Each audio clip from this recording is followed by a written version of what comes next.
सर्दियों के मौसम में एक बूढ़ी औरत अपने घर के कोने में ठंड से तड़प रही थी। जवानी में उसके पति का देहांत हो गया था। घर में एक छोटा बेटा था। उस बेटे के उज्जवल भविष्य के लिए उस माँ ने घर घर जाकर काम किया। काम करते करते बहुत थक जाती थी, लेकिन फिर भी आराम नहीं करती थी। हमेशा एक बात याद करके फिर काम में लग जाती थी कि जिस दिन बेटा लायक हो जाएगा तभी आराम करेगी। देखते देखते समय बीत गया। माँ बूढ़ी हो गई और बेटे को एक अच्छी नौकरी मिल गई। कुछ समय बाद बेटे की शादी कर दी और एक बच्चा हो गया। अब बूढ़ी माँ बहुत खुश थी। उसके जीवन का सबसे बड़ा सपना पूरा हो गया। उसका बेटा लायक हो गया। अब उसका बेटा उसकी हर ख्वाहिश पूरी करेगा। लेकिन ये क्या, बेटे और बहू के पास माँ से बात करने तक का वक्त नहीं होता था। बस इतना फर्क पड़ा था माँ के जीवन में कि पहले वो बाहर के लोगों के झूठे बर्तन धोती थी, अब अपने बेटे और बहू के। पहले वो बाहर के लोगों के कपड़े धोती थी, अब अपनी बहू और बेटे के। फिर भी खुश थी क्योंकि औलाद तो उसकी थी। सर्दियों का मौसम आ गया था।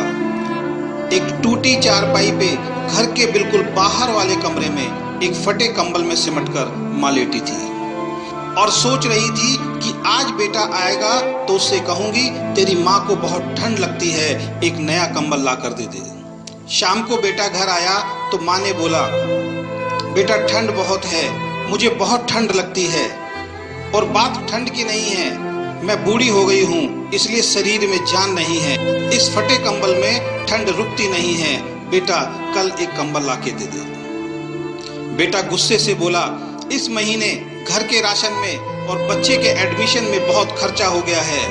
पोते को स्कूल में एडमिशन कराना है, कुछ पैसे हैं, लेकिन उस बच्चे का स्वेटर लाना है, तुम्हारी बहू के लिए एक शॉल लाना है। तुम तो घर में ही रहती हो, सहन कर सकती हो, हमें बाहर काम करने के लिए जाना होता है।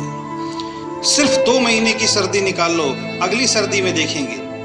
बेटे की बात सुनकर माँ चुपचाप उस कंबल में सिमटकर सो गई। अगली सुबह देखा तो माँ अब इस दुनिया में नहीं थी। बेटे ने सबको खबर दी कि माँ अब दुनिया में नहीं है। सब रिश्तेदार, दोस्त, पड़ोसी इकट्ठे हो गए। बेटे ने माँ की अंतिम यात्रा में कोई कमी नहीं छोड़ी थी। माँ की बहुत बढ़िया अर्थी सजाई थी, बहुत महंगा शॉल माँ को उड़ाया था। सारी दुनिया अंतिम संस्कार देखकर कह रही थी, हमें भी हर जन्म में भगवान ऐसा ही बेटा मिले।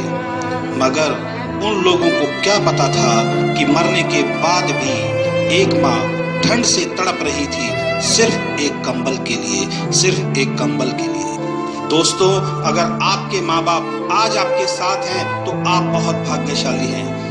आज आप जो भी कुछ हो वो उन्हीं की मेहनत और आशीर्वाद से हो। जीते जी अपने माता पिता की सेवा करना आपका पहला कर्तव्य बनता है, क्योंकि उन्होंने आपके लिए अपना पूरा जीवन दे दिया है।